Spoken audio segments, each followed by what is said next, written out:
Welcome back, everybody, and I hope you've had a wonderful day here today. As the Director of Research at IXDM, the home of Critical Media Lab and Hyperwork, I'm really honoured to introduce you today to Planetary Portals. Planetary Portals is a creative research group formed by Casper, Laing, Ebbensgaard, Kerry, Holden, Michael Salu, and Kathryn Yusoff, with original artworks by Michael Salu that uses imperial archives to create critical cartographies of the colonial praxis of emergence and extraction. So the presentation today uses archival data drawn from the Cecil Rhodes Archive, primarily at the Oxford and National Archives, from, in particular, the Cecil Rhodes Archive that's there, and from the time during the Kimberley Diamond Rush in 1871, the South African gold rushes, 1873 to 1886, and the African expansion of British, German, and Portuguese imperialism. In the performance, Planetary Portals enact a speculative reworking of the trade and trauma produced by geoengineering a colonial continent, paying attention to the resident ghosts of the colonial archive. They seek to work with the alterable possibility of life against the calculative geometrics of diamond power and capital. Acts of colonial imagination violently mapped over occupied ancestral lands. The geographical arc strategizes from East London, slums funded by rentier capitalism, to giant holes that were made to open in the fabric of time and space, building the material and psychic infrastructures that shaped Southern Africa and the continent. A portal was opened to consolidate gold and diamond power and now rare earth minerals.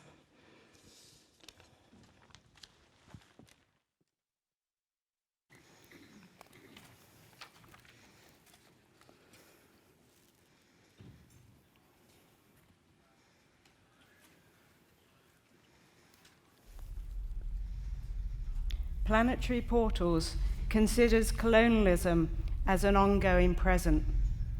Portals is an analytic for apprehending the time-space of colonial afterlives and a method for mapping the futurity across planetary scales and changes of state. Portals is a mode of intervening, reinventing, escaping the effectual architectures of colonialism that keep Africa open as continent for extraction, open to predatory racial capital. Portaling, a verb, a spatial proposition, a methodology for apprehending infrastructure. Rhodes proclaimed, "I dream in continents." The invention of Africa through the lens of extraction ties together a spatial imaginary dreamt from the slum housing of the Rhodes estates in Dalston, East London, to the Cape of South Africa. This speculative imagination drew an empty continent, bifurcated by railway lines and telegrams, to encapsulate the view northwards, copper and steel extending from Cape to Cairo. The dream interned Africa as an empty spatial unit, sucked into the vortex of racial debt relations. The planetary portal exhibited a suck of temporal durations into the structures of colonial time, with its promise of transformation, development. The Jamaican theorist Sylvia Wynter calls this a material redemption narrative, a neo-colonial model of development by dispossession, whereby wealth is systematically removed from the continent and redistributed to colonial and settler colonial countries, or the developed. Portaling is a way of apprehending how physical and bureaucratic infrastructures, engineering spectacles, continually make and unmake Africa as a technological problem of surfacing and depletion, promise and terror. Google, Africa, the development philanthropic complex, the dark dreams of new empires. Portaling is a way of inverting Marx's maxim that all that is solid melts into air, suggesting instead that all that is air, speculation, spatial imaginaries, and the continental dreams, liquefies all that is solid, transforming one world into another through promissory capital leveraged on racialized debt and displacement. Portaling is a way of dreaming alongside the likes of Frantz Fanon, as he tells us of other dreams. A world cocksure of itself, crushing with its stoniness the backbones of those scarred by the whip. That is the colonial world, and the colonial subject is a man penned in. Apartheid is but one method of compartmentalizing the colonial world. The first thing the colonial subject learns is to remain in his place and not overstep its limits. Hence, the dreams of the colonial subject are muscular dreams, dreams of action, dreams of aggressive vitality. I dream I am jumping, swimming, running, and climbing. I dream I burst out laughing. I am leaping across a river and chased by a pack of cars that never catches up with me. So today, on the 2nd of February 2023, we invite you to join the meeting of the Committee of Diabolical Architectures of Colonialism here in Berlin. Diabolical Architectures of Colonialism. The Mine, an album of photographs by Mr. J. Lazarus of the Sheba Mine, the oldest gold mine still operating in South Africa. Photograph number 141. White mine owners stand strident in the foreground by the entrance to the mine. On the right-hand side, a young black woman is in flux against the white clarity of the men that stand for prosperity, braced for the camera's delayed capture. Like centaurs at the entrance to a tomb, blackness is in flux and refusal. Whiteness stands for clean extraction, pictured in flannel whites. Whiteness stands for a new time in southern Africa. At the entrance to subterranean hells, the colonial clock turns minerality into European modernity. On the 27th of July, 1894, wrote a speech to the Parliament of the Cape Colony. I would like, in regard to native race, to a native area, that there should be no white men in its midst. I hold that the natives should be apart from white men and not mixed up with them. The government looks upon them as living in a native reserve and desires to make the transfer and alienation of land as simple as possible. We fail utterly when we put natives on an equality with ourselves. And if we deal with them differently and say, yes, these people have their own ideas and so on, then we are all right. But once we depart from that position and put them on an equality with ourselves, we may give the matter up. Hans Sauer recounts overlooking the Kimberley mine with Rhodes, asking him, "What do you see here?" Then, with a slow sweep of his hand, Rhodes answered with the single word, power. Diamond power. In the photograph, the young black woman catches time, a flux that orders a different occupation to the one set down at the scene of mine ownership over the property of land and persons as labor, as fungible units. The non-event of her blur questions the confident event of commemoration. She performs a shadow geology, haunting questions of the mine and its orders of value, a haunting that speaks to the transformations needed for a future yet to arrive, the still not arriving history that marks the present. Clean white extraction is punctured by shadow geology. A woman in flux, caught turning by the camera, refusing the future offered, a refusal of colonial time. Turn away, turn towards, these are the options in tight margins, escaping within the confines of categorization, caught but not caught in what Saidiya Hartman calls the loophole of retreat. Her blur unsettles the colonial clock. She refuses to be held in their time and in that subjugation. A witness for the future yet to arrive for the racialized poor in the afterlife of colonialism, makes a statement of non-compliance, turning towards another temporal horizon. Her turn away prizes open the temporal collapse of the photograph's testimony to write a history of extraction. She has created a portal. Photograph by J. Lazarus, titled Cyanide and Slimes Plant, Battery, 1899, number 140. Young black men sign labor, positioned behind the mine, overseers dressed in their clean linens and bow ties. White pants are labor deferred to black subjects in the immaculate conception of minerals and earth, the clean role of whiteness at the mine. Another pose by the mine entrance, young black men again placed in mine buckets, 2 at a time, with white men posed on the rig, asserting the fantasy of the eugenic tree, a posed figure to transcend the materiality of the mine's extraction. Whiteness prepares itself for transportation into the future. Mineral rights supersede subjective rights. Dirt and destruction stick to racialized bodies.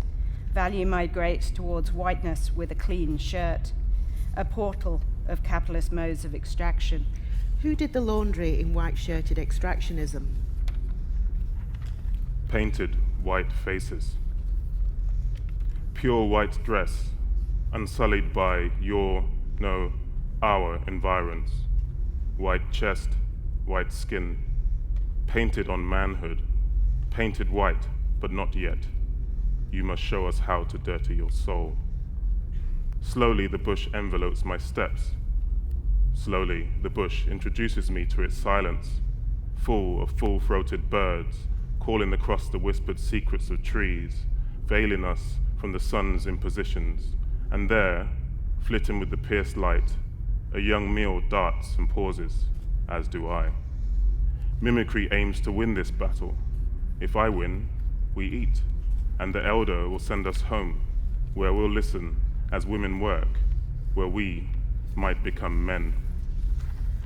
There is something unnerving about the arrangement that reminds us power is not just about wealth, but the scene of subjection, as Saidiya Hartman names it, is sexual and perverse.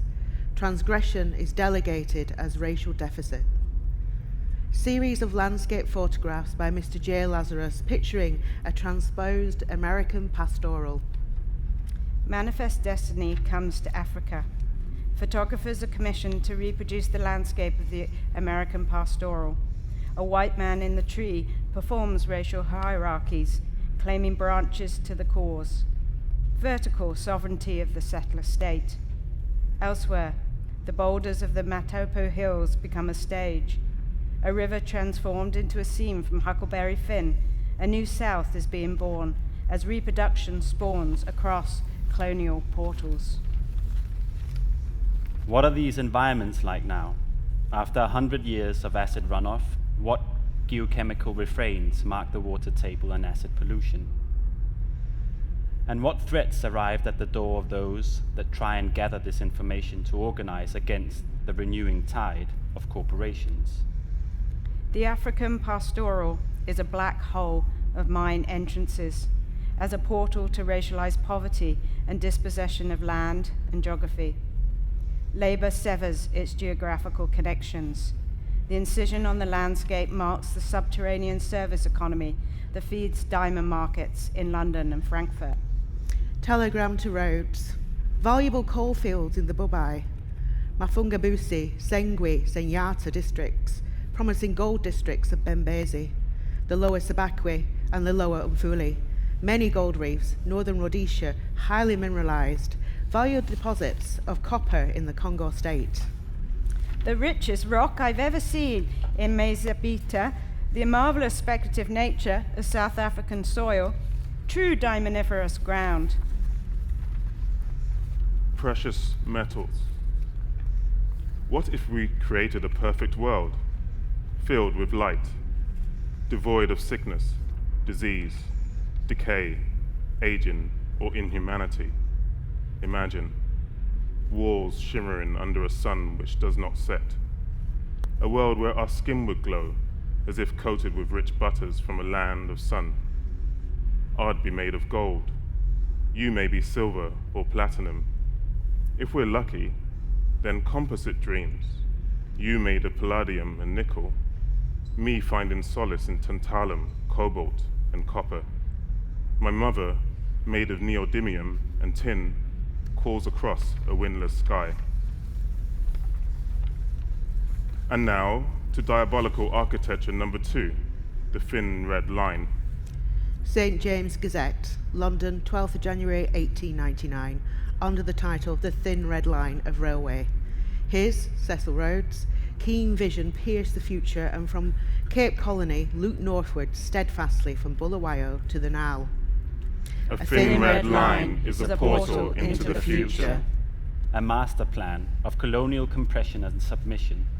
Oxidized steel beams cutting through varied topographies across which copper cables ran to create a connected red web, harnessing red earth. The transcontinental railway and telegraph system would make access, communication, and extraction easier, while ensuring that travel through it would be more comfortable, more attuned to maintaining the health and well-being of Northern European bodies. St. James Gazette, London. At the present rate of progress, with an administration established at Khartoum and definite means of transport improving each month, the Desert Railway will no doubt advance to meet a friend as swiftly as it covered the sands of Sudan to crush a foe. A thin red line establishes a white line of friend and foe. Letter from Captain Daly of the African Transcontinental Telegraph Company to Rhodes. The construction party at present, under charge of Mr. John Fox, should be able to push ahead at a rate of about 3 miles a day. But without material, they can obviously do nothing. I propose to make depots about 50 miles apart under white men, with intermediate stations under native captains. Letter from Turun, Superintendent of Telegraphs, Adelaide, 19th of January 1899, to Rhodes. The timber in the country was generally inferior, and the powers were speedily destroyed by white ants. I, therefore, decided to repole the whole of the line with Oppenheimer's iron poles, a distance of over 1,200 miles through a country almost unknown, and peopled only by wild natives, none of whom had probably ever seen a European. Letter from Rhodes, 15th of March, 1899, pleading for the support of the Under-Secretary of State for Foreign Affairs in Berlin. If the imperial government would be willing to concede me the right of way together with necessary land and free importation of material necessary for such a railway, I would employ exclusive German officials in the working thereof in German East Africa. German labor would be exclusively employed with the exception of engineers, contractors, and natives. A thin red line as a colour line of Labour Division. Report by Sergeant Beringer, Chief Surveyor for the African Transcontinental Telegraph Company, regarding the North Extension. The natives inhabiting the country between Karima and Ojiji are well known to be hostile to the German government, who have troubled themselves hitherto very little about that part of the territory. I do not anticipate that the telegraph construction will be delayed in consequence of native hostilities, as I believe that when necessary, the Germans, who have an ample military force, will soon establish order. If colonialism is a team sport, who will win the scramble for Africa? St. James Gazette, London. If the stars in their course are not fighting for his plans of empire, the inevitable progress of events is making more possible, with every month, the mighty scheme by which two extreme ties of the dark continent will be joined by an uninterrupted line of rail and telegraph. Out of Africa comes ever something new.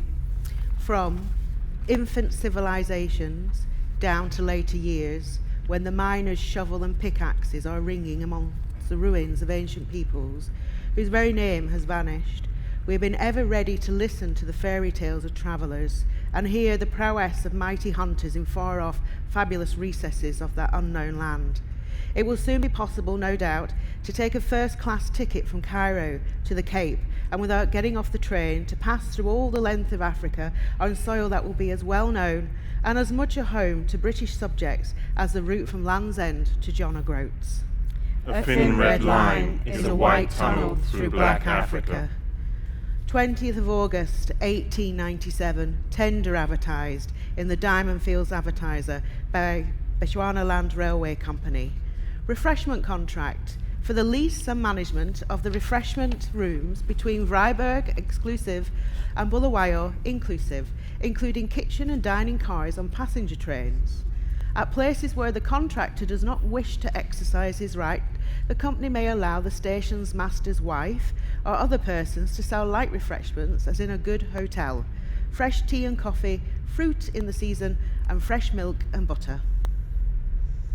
Window-encrusted passenger cars framed the landscape as picturesque wilderness, as a backdrop against which and from which passengers could devour locally grown fruits and dairy products.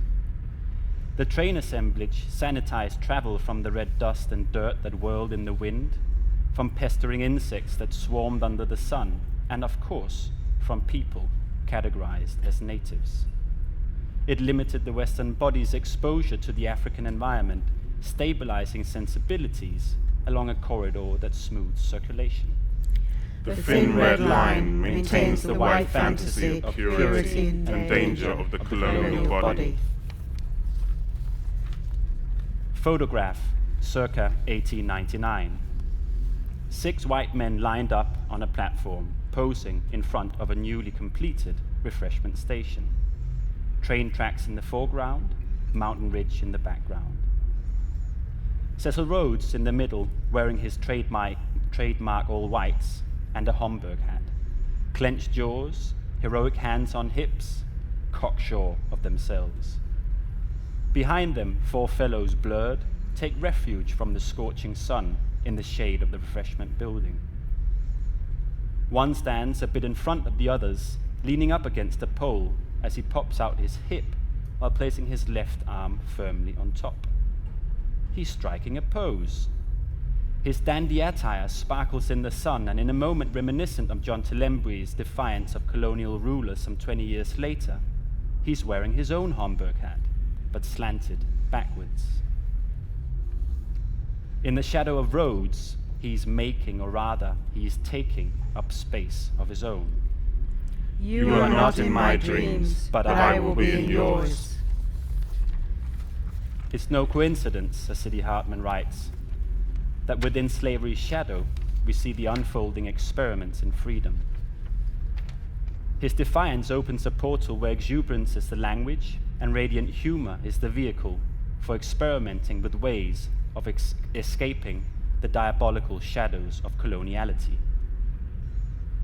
This portal is a shadow space, a space that remains in the unfocused background blur, the nondescript smudge that ensures the viewer's focus is fixated on the 6 white men in front, unknowing of the riot burning behind them.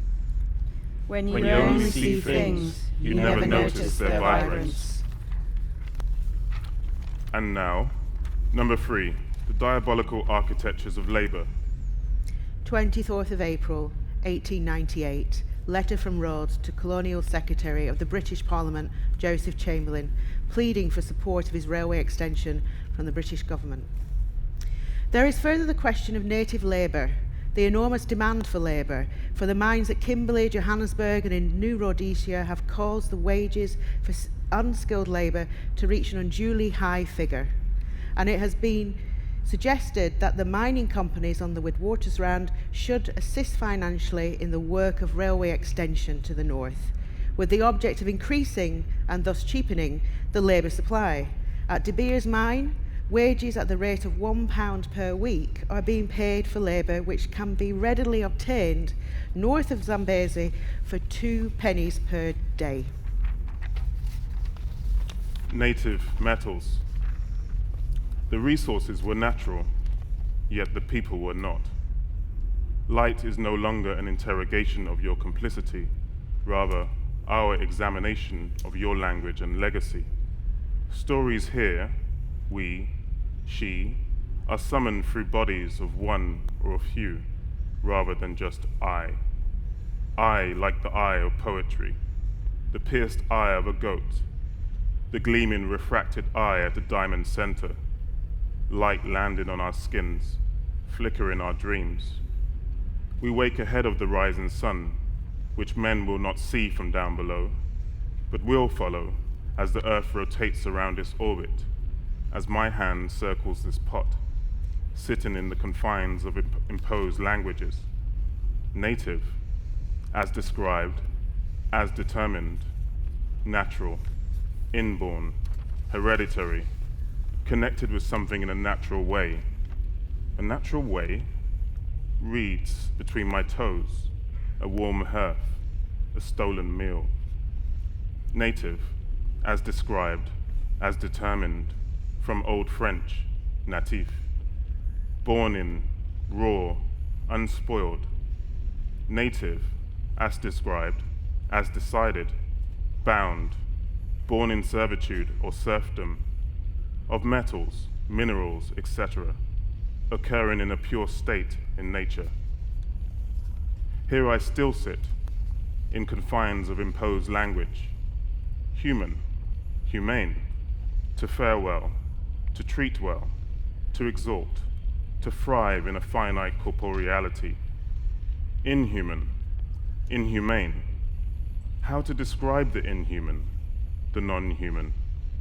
An inhumane action implies something undeserving of our exalted species, except, and there I am stuck. I go no further. Here I sit in the confines of imposed languages. Native to a land means an understanding of one's role in dispersed cycles of birth and of death. Letter to Rhodes from Willoughby's Consolidated Company Limited, Bulawayo, 4th of July, 1900. It appears to me that there are not enough natives in Rhodesia itself to meet all the requirements, even if they were made to work.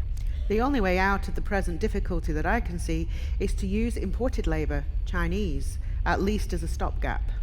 I shall be compelled to close the mines, and in any case cannot restart crushing on a large scale until I can obtain labour imported, else guarantees of a permanent supply of a minimum of 1,400 natives for 3 mines alone. I require 1,200 Chinese immediately as a first installment.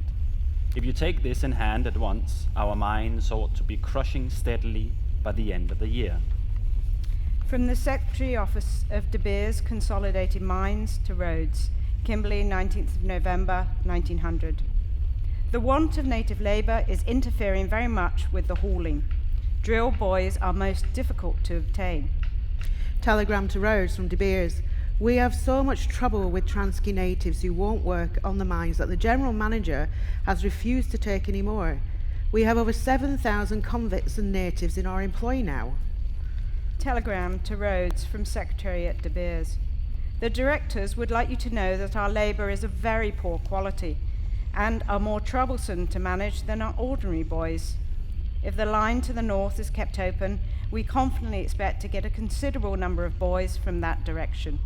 1898, Rhodes' speech to settlers in Rhodesia. I'm going to make the railway to Tanganyika, and that is going to benefit you. Yay! You will send the goods, and we bring down the millions of labourers and distribute them amongst the mines. Yay! The only way we can gain this advantage of cheap labour is by extension of the railway lines. Infrastructures built to facilitate the easy movement of cheap, readily available labour. Ouroboros infrastructures that chart an effective geography of labor division and distribution through what Amy Césaire called thingification, the reduction of landscapes to minerals, humans to things without wills, dreams, or desires, yet stuck within the dream of empire. If one man's dream is an entire continent's nightmare, what are the parameters for dreaming within the web of thin red lines? Photograph, circa 1900. A simple steel bridge runs over a dried-up river. A bony horse drinks from the low-lying puddles, and in the foreground, a young man sits in the shade of a bush. How does one render visible the violence that subjects his body to sitting there, calm and composed in the landscape, as landscape? How does one convey the riot inside him, as Adi Hartman would call it? I may be in your dreams, but you are not in mine. In mine. In the mine. A sickness. I spread across the porous land, rapacious and undetected. I feel cavities of ancient rock and the space they always left for a guest around their communal pot. Alien traditions, senseless charity. I ate and drank nothing but the horizon. Then, waking blearily, I blinked in what I saw as a red demarcation of eternal life, divinely bestowed upon me beyond the limitations of my alien body. Drought grew long in late afternoon shadow, limbs sallow and brittle. Stomachs howled at the mountain range, which stood knowingly, so I was told. I took only my silence and gazed at obedient land running further than a perspective point, running further than their blood, meshing with the trickling stream, pinking. I held my nose and looked away from their matted hair and alien cloth.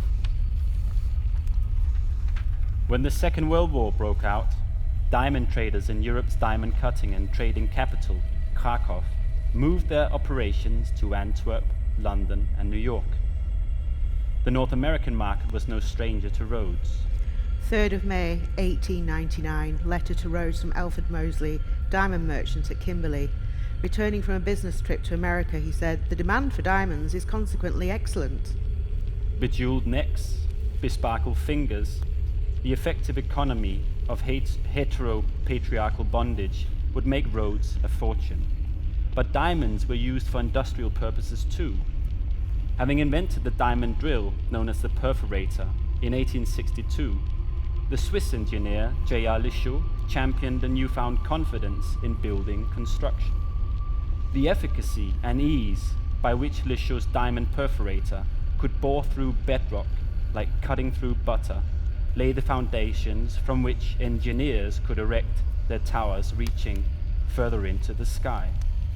Skyscrapers as inverted mines. Not until the 1970s did engineers manage to replace natural diamonds in the drill bit with artificial polycrystalline diamond compacts.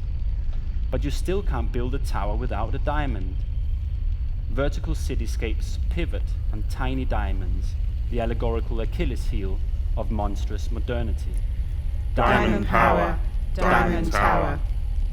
In August 2012, during a 6-week strike at the Lunonium Platinum Mine, formerly the London and Rhodesian Mining Company, 1906, police forces killed 34 miners. Diamond power places mineral rights above human rights. And now, number 4, the diabolical architectures of data.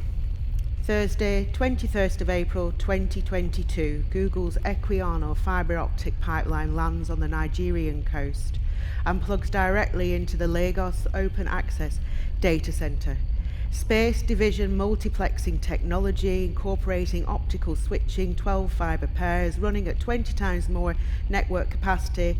The partner company, the West Indian Ocean Cable Company, promises the transformation of West Africa, a new telegeography. The thin red line bursts into the diaphanous blue veins.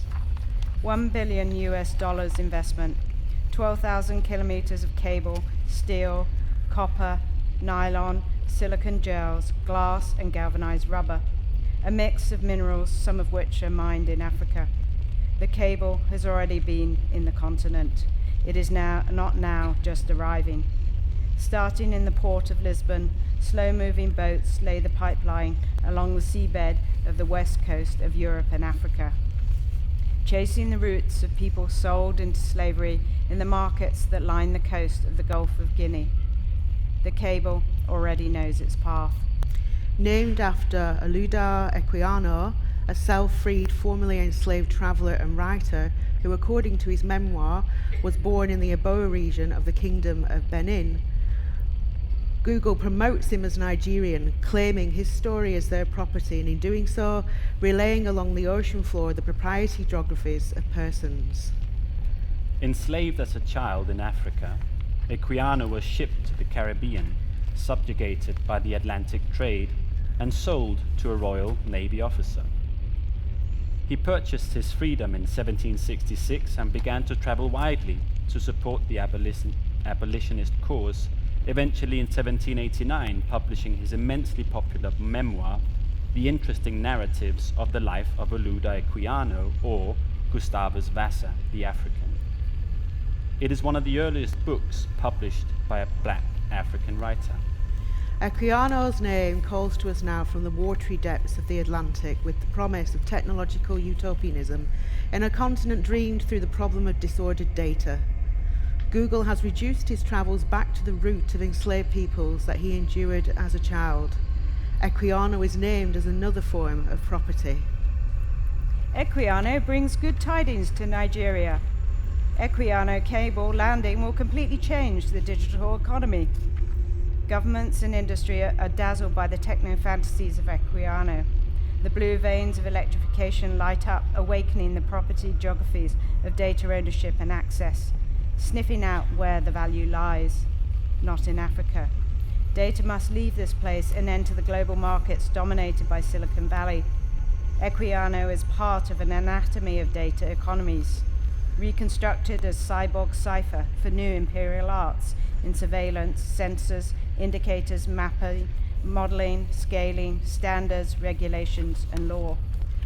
Data is the new scramble for Africa. What African earth is mined to build this anatomy? Which scenes of subjection configure people and place in African societies? The improvisational, opportunistic hustle economies, the duocarly in Nairobi, are held up as prospects to calculate, or the eddies of untamable chaos. Your data dreams will never contain us. Gulu, Northern Uganda, 2022. Human labellers train algorithms in shipping containers. The insatiable need of deep learning algorithms to train on massive quantities of labelled data has spawned an entire industry of human labellers, says Samasource, a Silicon Valley organisation born from a disruptive idea with the potential to change the world, to transform the lives of the world's poorest people by giving them jobs in AI. Artificial intelligence now employs labellers to replace labourers. June 2019, Leela Jinnah, founder of Samasource, in interview, says, Northern Uganda is mainly known for the horrific civil war that was waged by the Lord's Resistance Army, led by Joseph Kony. Most people wouldn't imagine that in war-torn Gulu you could set up a tech centre. Our Gulu centre is off-grid, has solar panels on the roof, and has employed over 500 people inside refurbished shipping containers. That's the promise of a digital economy. The colonial world is cut in two. The madness of the past, the dreadful shadow of Kony, makes Gulu an experimental ground for the corrective capacities of digital economies. Who'd have thought, Jana asks, that training algorithms how to learn, giving young labellers jobs, performing the offshore labour of global data markets would change the red earth? Labellers label the back-end data of our favourite Silicon Valley apps. Instagram, WhatsApp, Facebook, Snapchat, TikTok, Tinder, and so on. The experiment is, can data correct Africa? Bring order to chaos and prosperity to the poor? But the madness of the past has to be readied for digital interventions. Africa has to be rendered mad enough to compute. The old colonial and development discourses resurface, employing the colonial archive as a surveillance police to capture and hold Africa in its monstrous past, in its debt relation to the rest of the world, from which fantastical, redemptive futures are spun. Africa is a diabolical laboratory. The Victorian novelist Anthony Trollope toured South Africa and upon encountering Kimberley Mine, declared it a diabolical architecture. In 1883, Rhodes writes to John Merriman, "The suicidal mania is seizing the community. Here we buried poor Schultz this morning. I'm afraid he will not be the last. The doctors say it is almost like an epidemic. Greed drives men insane at the surface of the mine. The reflective white slacks conceal a muddied mind, stained by greed and the elusive lure of diamonds, diamond power." The monthly mortuary tables in the Kimberley Gazette record deaths at the mine amongst European male adults and European male children, European female adults and European female children, and natives. No post-mortem is given to the black men, women and children at Kimberley. Their deaths occurring at twice the rate of Europeans are more often recorded as unclassified and found dead.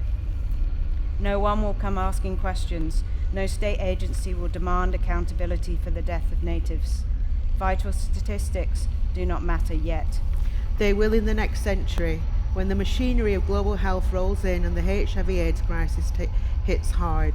The experiment is how can the land be made livable for the white dream to take root? How can a land be made livable for an African dream to take root? 3rd of April, 1897. Olive Schreiner, South African journalist and writer and critic of Rhodes, wrote in a letter to Merriman, "We fight Rhodes because he means so much of oppression, injustice and moral degradation in South Africa.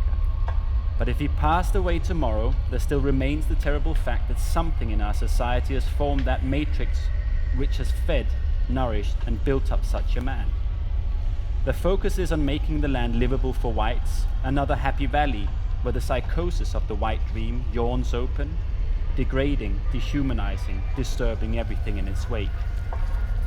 A red line of extraction is proposed.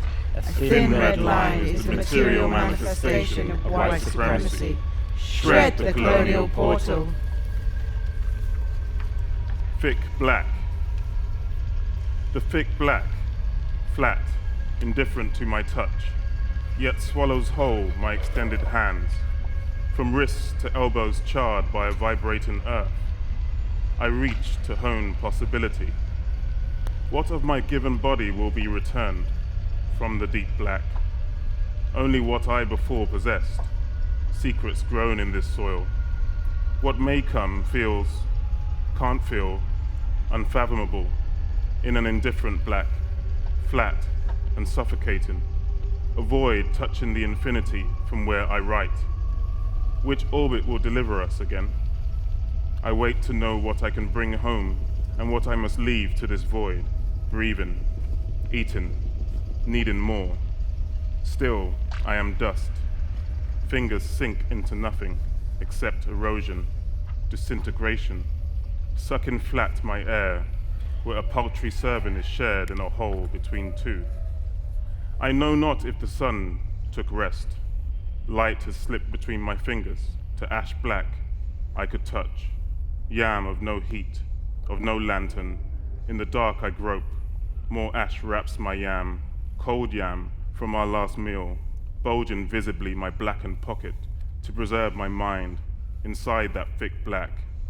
How long before they return, with another small flame to flicker at my remaining breaths? I fumble in the black. I rub black into my yam. How else can I retrieve the thing so precious?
continues or already? Yeah. Just to say that after a short break, once the stage is ready for us, we're going to reconvene for a conversation that we would really hope that you might join. I think just one more minute till the screen fully is up.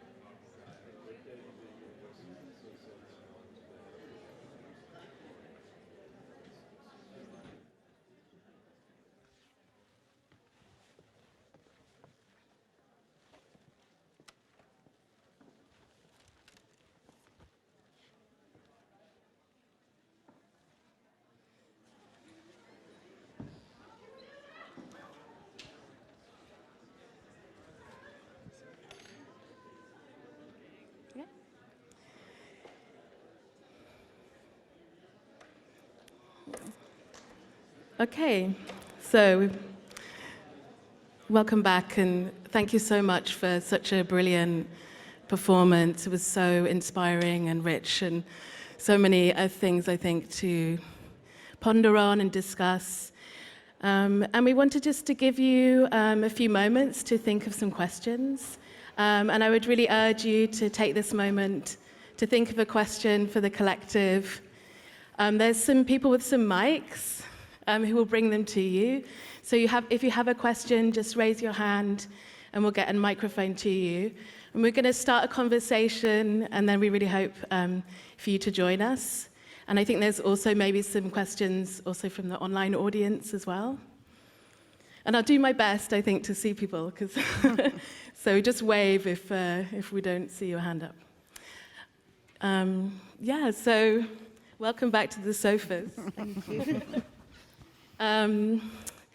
I thought that maybe we could just start the conversation really with thinking about the portals in the work. And I was thinking especially the way in which you're engaging with the portals, both as a methodology, as a practice. And I was interested to hear more about how those portals became present in the archival work that you were doing together. And also, I think, in the way that you've written about it previously, the way in which these portals kind of opened the possibility for infrastructures and infrastructuring in particular ways. But also, I think, to also kind of linger on the shattering of portals that's happening in the work and the different moments and points in which that happens. And I was really thinking kind of through the piece as well, the way in which the kind of shatterings need to keep moving in some ways, but also the way in which these kind of elements of light and minerality and so on kind of move between these infrastructural spaces and portals from the kind of mineralities of extraction through to the kind of AI laborers and labelers.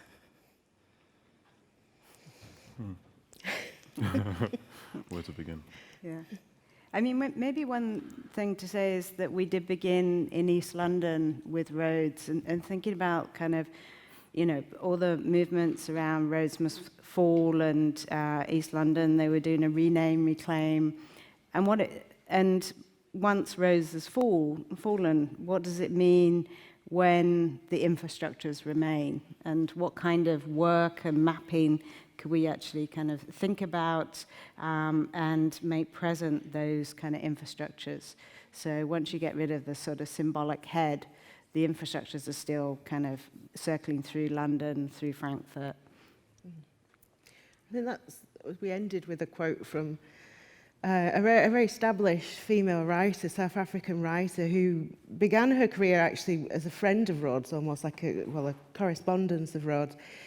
But she makes that really important point, like what kind of environment nourished this? And I think that takes us, away from almost like a biographical approach to someone like Rhodes, to actually thinking about what lies in the wake of what he did, like what conditioned the land in particular ways. So I think that was important for us, like thinking about how to move forward, like how to think through portals and portaling, if you like. Yeah, and there's also a kind of speculative value that moves across time and space as well, because on the one hand, there's the actual material moving from, say, the developments in South Africa through to East London. So obviously Cecil Rhodes had a significant amount of property at one period. And then there's like actual material that's gone into building those properties. But then the speculative value that comes from these sort of origins to today, to East London gentrification and so on and so forth, that was also a kind of a starting point, certainly from when I was thinking about it. And we also wanted to kind of specifically talk to the ongoing kind of present moment of white supremacy and what that means in terms of thinking about minerals and rocks and mines and new technologies. Yeah, I mean, I think there's something kind of so like powerful and important in the work that you're doing, also in how you're kind of tuning us to the way in which things like portals and imaginaries somehow become these kind of always affirmative or neutral kind of practices, right, or methodologies. And I think especially probably actually in lots of many kind of digital practices, in lots of ways, right, the portal is the kind of always the otherwise, and the kind of imaginary is always the kind of other space to Silicon Valley kind of big tech imaginaries in some ways. So, is there a way in which there's a kind of rethinking of kind of like how we might think about these imaginaries that hold in place, like these particular normative ideas that then kind of work in infrastructural ways? Is it also a kind of call to kind of rethink the kind of loose use in a way, right, of portals and this, I think you have this phrase of wide angle dreaming, right, this kind of anything is possible kind of imaginary of white supremacy in many ways. I mean, I can take let's say the techno-utopias or the techno-liberalism as, in the sort of speech of big tech as it enters the continent. I mean, you have this great big event welcoming Equiano pipeline. There's no reflection on why or how it's named as such, which is quite shocking, actually. And that, the promise, and also, it suspends places like Lagos and Nigeria, and also the other countries, and in this state in the past almost, that this is going to bring it's another sort of modernization discourse in a way that gets repeated. So it has like sort of it ties to histories of development, histories of colonialism, etc. So, but it creates, again, the promise, so it really sort of skews time in a way, it kind of like time becomes, there's a chronopolitics that opens up, that's consistent, actually. I mean, throughout our research, in the archive and up to the present day. So you have these great imaginaries that open up and sort of Afro-futures are evoked. I mean, Wakanda, lots of people refer to Wakanda as this great kind of dream. Technologized city, the potential to own the technology, that it's kind of from the ground up as well. But in often ways like privatization, regulation, laws, all that infrastructure is forming as well, and that's quite to keep an eye on. That is quite important. So, for example, like the Gulu labelers, in many ways it's off-grid. So in many ways it can circumvent a state in a way. So what laws are created in that context, and how do you kind of create like labor laws even? How are they there? Or do they support these workers, or is it just, we're doing good? Hey, how we regulate it. So yeah, I mean, I think this is, kind of really, really amazing actually in the work.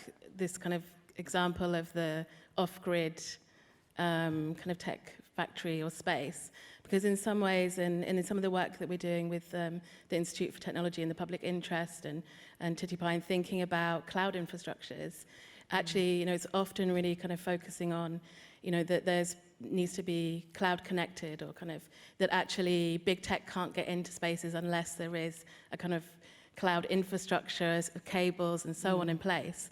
Yet here is a very, very different situation. And I was interested in some ways if there is a kind of relationship between that kind of bypassing the state that those spaces allow, and then also the kind of earlier forms of extraction, the kind of, what's that relationship? Is it a similar type of bypassing? Is there a kind of change in that relationship to the ways in which those kind of regulations or non-regulations, or how those infrastructures are put into place? Yeah, you look at the diamond mines, and it was on British land. Well, the British claimed land, so they claimed the kind of legal landscape too, and they invited other fractions. It wasn't like South Africa wasn't South Africa. As it was, the idea was that you might have a United States of South Africa, but the British were very quick to survey the diamond fields, purchase the land, and to claim jurisdiction. But I think, one of the things that the connections between the two is this kind of entrepreneurial, speculative capitalism that is running through the establishment of those kind of spaces, that it's extra state, and it's kind of extra state in terms of labor laws, in terms of the kind of formation of those mines as a kind of institute that starts actually terraforming the landscape. But maybe we should, maybe to circle back to your sort of formal question about portals and our sort of, in some ways quite dark dreaming around portals, which came out of the archive. And I think kind of Michael's film really points to the sort of the darkness of those dreams, and to really not think about the portal as a neutral. There's kind of ways in which we can think about liberatory portals, but there's equally those kind of imaginaries are cast in some pretty dark places. Yeah, there's a kind of like, this is why certainly, we were thinking about this, the text that we were writing, a lot of it, I was also thinking about, etymology and language, because there's a kind of violence in these sort of data cartographies, which are very subjective and completely neglectful. So there's an imposition there. So you go to a community, you go to an area, and then you'll use your methodology upon that area without considering a very completely different ways of organizing communities, completely different ways of understanding like community hierarchies, and also the way language forms, or also the way the body is used within language in, say, parts of South Africa, looking at indigenous communities and so on. So that was sort of a key driver in terms of how I was thinking about this, and how that, even that kind of virtual space and time, that kind of mapping doesn't have any kind of fundamentals for engaging with this sort of very different modes of thought, modes of language. So that was a real sort of driver behind the piece as well. Because one of the things that really struck me about the work as well is the kind of in a way the kind of opacities, the kind of lack of there's no color in there, which seems very intentful. The kind of light that sometimes lights up part of the screen, the shifting perspective. This moment when the figure walks towards and over, and then kind of shifts backwards. And it's, in terms of the work itself, I know you were talking about some of the ways in which you're also thinking through some of those kind of underbellies of computational power and compute. Yeah, because obviously we're all very familiar with that, like the metals that we're using that's powering our computers and so on and so forth, and increasing GPU power, decreasing, and that how that feeds into this kind of new multipolar geo level kind of grappling between East and West, and everybody scrambling for certain kind of metals. And I was also sort of working that into the piece and thinking about not just mining in a sense, but also looking at that heritage, both from the point of view of who was there on the land at the time, but also who was there to explore and extract. So I don't necessarily make a very clear distinction who those figures are, but these are specters from that kind of haunted space across that period of time. And that's sort of how I was thinking about it, and certainly the use of light, these kind of Byzantine halos, the imposition of like Christianity as this kind of colonial tool, this colonial weapon. I mean, it's very, very tactical. It's, you know, sort of entering this continent and understanding, or to some extent, being able to utilize the fact that a lot of communities have a real kind of spiritual practice, a real devotion, and then sort of inserting Christianity into that. So these are the kind of motifs that I was thinking about when I was making this piece, and that's why it's really durational, it's really laborious, because all those sort of layers, the psychological legacy of colonialism is still very apparent. I can experience it from my own family. So that's why I wanted to sort of, you know, think about, yes, we are all very excited about making sort of perfect digital environments, but they're very exclusive. And I just wanted to put some of that kind of real labor into the piece, or at least get the feeling of it. And there's something about the way that also speaks to the shredding of the portal exercise, or the taking the portal apart or deconstructing the portal in that creative dimension of the work, because it mobilizes the different, so light being one element, but different, I guess, effective elements of mining, railway extension, travel and so on, data, labor and labeling, different aspects of that in order to like lubricate the portal, facilitate its functioning. And I guess sort of one of the tasks, or one of the things that come out of that sort of way of working with it creatively, is rendering visible those affective dimensions of portaling, and then trying to see how can we turn it on its head, do something with it, channel it in other ways. Yeah, and working the verticality of extraction as well. That's why I sort of created this sort of, you know, this hovering object that is a strange, perverse sort of guiding light to send you to kind of underground, as it were.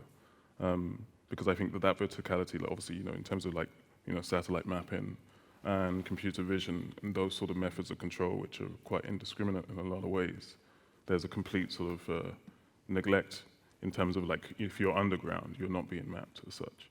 And I wanted to sort of use that in terms of bodies being buried previously, in terms of mining, and so on and so forth. So that above and below ground kind of is a strong sort of, at least metaphor for this entire project, I think. It lends itself to VR, Yeah, potentially. Yeah. Be dazzled by light. Or dark. Yeah.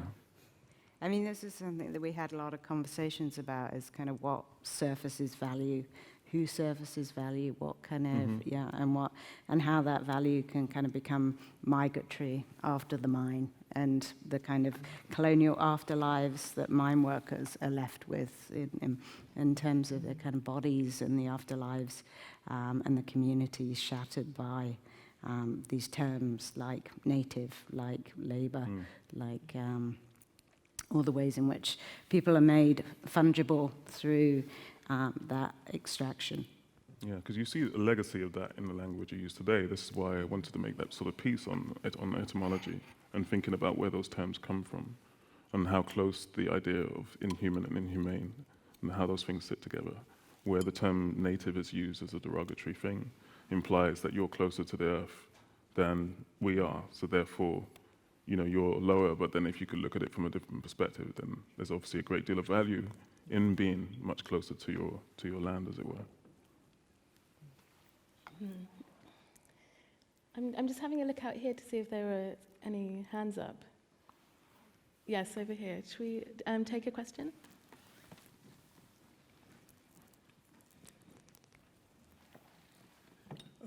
Thank you for the work and bringing that to the surface to think about these this kind of extractivism, this brutal process. I have a lot of questions about the aesthetics that you chose to present that, but I want to skip that and just go to something more activist and practical. There are, organizations that are working on trying to go after these continuing exploitative mining operations, and so unfortunately I can't think of the name of one really good one, but it deals with the gold mines, and I think it's de Boer is one of the names. I think it got mentioned in the beginning of your text. And I'm curious to ask you if this company, this Rhodes enterprise, the wealth that was extracted from that time, if it still exists in an ongoing mining operations, and how can we go after them and hold them accountable and go after reparations. And that's like, for everyone here in this room, it's like kind of our work to do that and to make light and use that research to think about, these are active mining companies doing the same exact thing that they were doing from that time. So let's stop it and make them pay for the damages that they've done. Was it De Beers you meant? Yeah. I can. So if anyone else knows the name of some of these NGOs that do work on that, there's only a handful of them, but they're making that information available and trying to stop the horrible labor practices and end this kind of brutal colonialism that's ongoing. I don't want to put you all on the spot, but if you have any research about the Rhodes family and where that money is now, it'd be interesting for us to work further on those issues. So Rhodes died with an enormous fortune, which became the Rhodes Trust, which supports Oxford's Oriel College and the Rhodes Scholarships. So the money is quite clearly still, present in the world, and also, you look at the mandate for setting up the Rhodes Trust. It is to generate generations of men like him to go forth into the world and turn the whole world English. He's quite explicit about that. He had quite a clear vision. So, and there's I'm sure you're probably aware, lots of controversy around the Rhodes Fellowship. It's tried to address its past. It's kind of award, through where the awards are distributed. So including more people of colour in the kind of, as recipients, but still there's deeply problematic. Stuart Hall was a Rhodes Scholar, the famous media cultural theorist, and he wrote quite a lot on having to reconcile himself with this particular scholarship. So that's one place where you can see the money that came from De Beers, Rhodes and Alfred Beit. They ran De Beers. He would have been a billionaire by today's standards quite easily. So you can still see the circulation of that money at Oxford University. I guess one of the kind of ways of flipping that question back is, and I think what we want to do in this work is also just acknowledge how implicated we are in, it's not, the mining companies and predominantly are located in settler colonial countries. All that mining wealth still comes through the London Stock Exchange and exchange in capital cities around the world. But, in a sense, we're here because of colonialism. There's nothing kind of outside of our experience and our place in the academy also, and our very location in kind of East London. So we've also wanted to kind of think about the implicatedness of our own location within these histories, and to think about actually how do we begin to develop methodologies for not externalizing that violence and thinking with it and through it and trying to kind of find ways to actually kind of acknowledge, in a sense, where that violence comes from. We're obviously very differently located in that individually, but yeah, so our kind of first portal of call was to think about our own location within these histories of colonialism.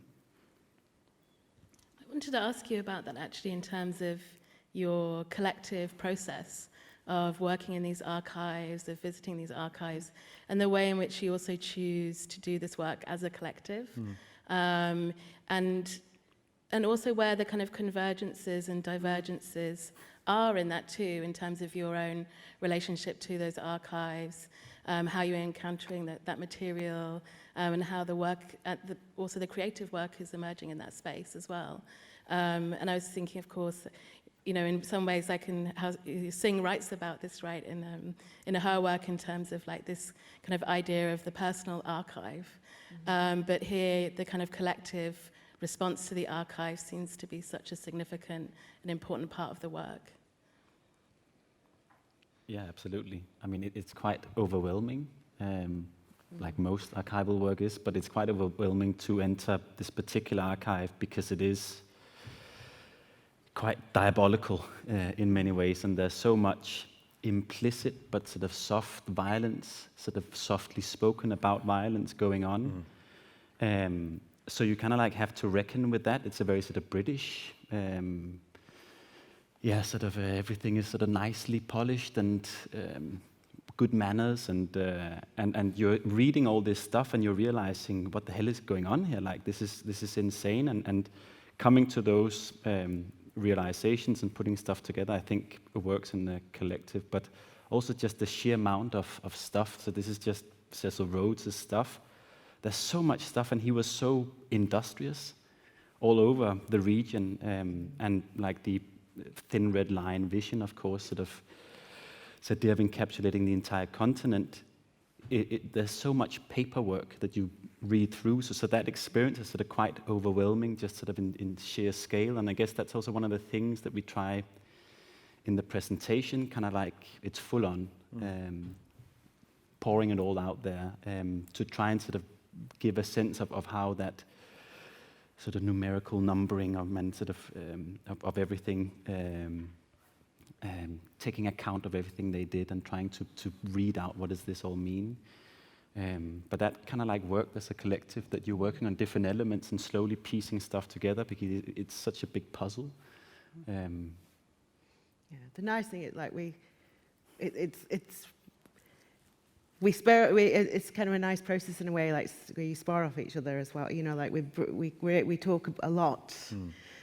Yeah, so it's kind of a lot of like nice conversations, and also like there's no clear answer, I don't think, because you're learning how to also deal with it and write with it, and there's no that's an ongoing process of, you know, it's iterative process that, you know, you're kind of going back and forth, and I think you connect to different bits in a way. In how do you identify with it, with the stories and you know, how do you forge an understanding? So there's like different bits that you connect to, and where you feel like actually I can kind of understand that, I can grasp onto it. So I mean, for example, one example is that working class northern girls from England were often trained to be good colonial wives, and I come from the north, from a working class background, so I kind of connect to this. Like, I'm curious about, you know, drives the curiosity, and I think we all find bits that we kind of drive through in different ways. So yeah. So it's sorry. Yeah, I was just going to say that it's there's a fundamental question that I was asking myself once we really got into the archive, was that fundamentally, why do I need to do this? So why am I working on this? Like, why is this not part of our common knowledge and part of our common understanding of how we structured society today, particularly right across Europe? Why is this so veiled and tucked away in this dusty archive in the Bodleian? And as I kind of spent a lot of time with these bureaucratic documents, like as Casper was saying, it's incredible to see how sophisticated the kind of erasure of violence is, and how an entire continent is almost invisible in these documents. They're referred to just occasionally as these people. And then once I sort of understood that language, it's very similar to language that I experience on a day-to-day basis in 2023. And that's what really drove this piece as well. I actually know those voices are there. They're not specters, they're not some kind of ambient thing. They're actually really strongly present in that whole kind of violent exercise. So that's what, you know, that's one of the kind of creative starting points for me. It is a very overwhelming experience to pour through this work, and an emotional one as well. I'm struck by the juxtaposition, or perhaps maybe the presentation and the conversation. There's something quite powerful happening with both of them. And the word that comes to mind is a juxtaposition. And I'm thinking about ways that the group is talking about method, the way of both the process of writing the paper together as a collective, of making the work, or engaging with the archive. And so I'm trying to bring those two together in my head. Mm-hmm. So bear with me for a minute. In this Q&A, we have these archival photographs that are that I'm stuck on them. So I'm half listening to you, but I'm also not listening to you. Because the images are so powerful and so seductive at the same time. Mm-hmm. Particularly, given the photographic pool of the images, the softness of them, the way that the light invites us into them, and these images that you've given are also getting us to enter the space, giving the long shot of them, so we are journeying into them, almost like going into Africa, so to speak. Yeah. So we are in that orbit of as you are talking. And then the image, then the film that we experienced. So in other words, there's a different technology that is pushing us into this space, the camera or the technology of that moment. And then the technology that allows you to render the extractive violence, the portals that again, the film drops us into it. We enter the film or your talk by dropping into this vortex. And so I'm wanting us to think a little bit about, Kathryn talked a little bit at the end about the implicated nature of it, to the question that was asked early on about what can. I think that was a very gentle way of reminding us of the ongoing nature of it, and none of us are outside of it. It was a really, pedagogically, I learned a lot from how you responded to that question.